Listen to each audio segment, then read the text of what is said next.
ஓம் நாம் தி ஓம் நாம். இந்த மாதிரி அப்படியே வாசிச்சுட்டே கண்டினியூ பண்ணிகிட்டே இருந்தீங்கன்னா அடுத்தடுத்த காலம் ஈஸியாக வந்துடும். புரியுதா? சரி.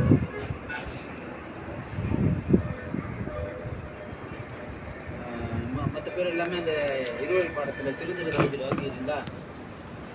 இருவழி வரும் உங்களுக்கு எல்லாருக்குமே வாசிக்கிறேன்.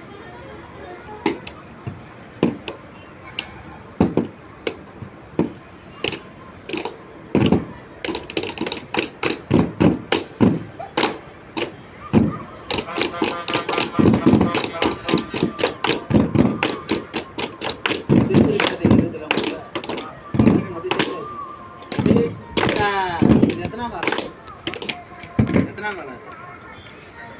ரெண்டாவது காலம். எடுத்தோடனே ரெண்டாவது காலம் வாசிச்சா எப்படி? சரி வாசிங்க. 1 2 3 4 5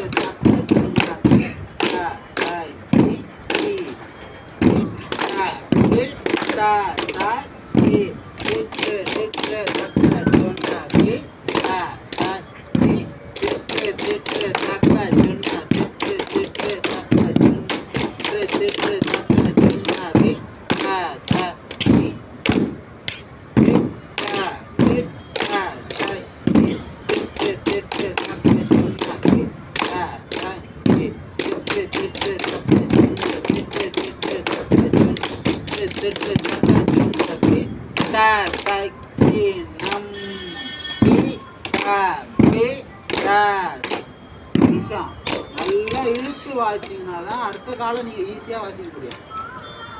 நீங்கள் எடுத்த உடனே 1ஆம் காலம் 2ஆம் காலம் ஸ்பீடாக வாசிட்டா 3ஆம் காலம் எப்படி வாசிப்பீங்க? நல்லா ஸ்ட்ராங்காக இழுத்து வாசிக்கணும்.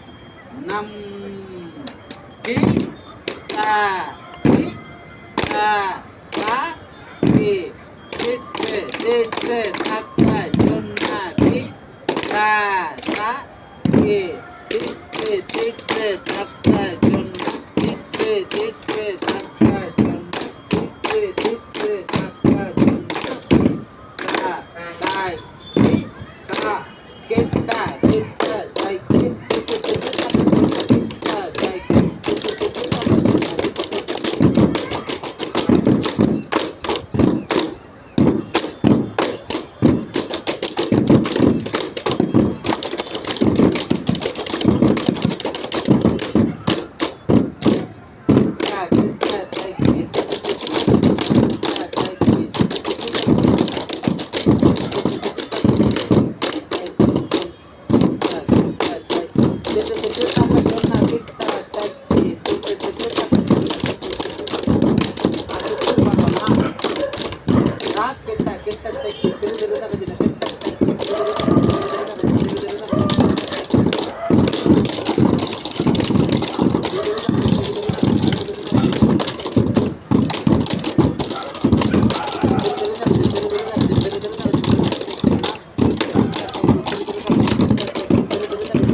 இந்த மாதிரி இந்த டைம்லேயும் நல்லா வேர்வை சிந்தி வாசிட்டிங்கன்னா உங்கள் கையில் எல்லாமே ஈஸியாக படிஞ்சிடும். ஒரு நான் ஸ்டாப்பாக இந்த மாதிரி ஒரு 1 ஹவர் அடிச்சிங்கனாலே போதும். அந்தளவுக்கு கிளாரிட்டியாக இருக்கும்.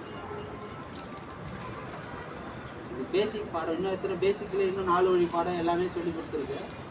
சும்மா ஒரு ஜென்ரலாக வாசிக்கிறதுக்கோசரம் இந்த பாடம் வாசிக்கிறேன். அடுத்தடுத்த பாடம் நான் நிச்சயத்தில் சொல்கிறேன். ஓகேவா? தேங்க்யூ.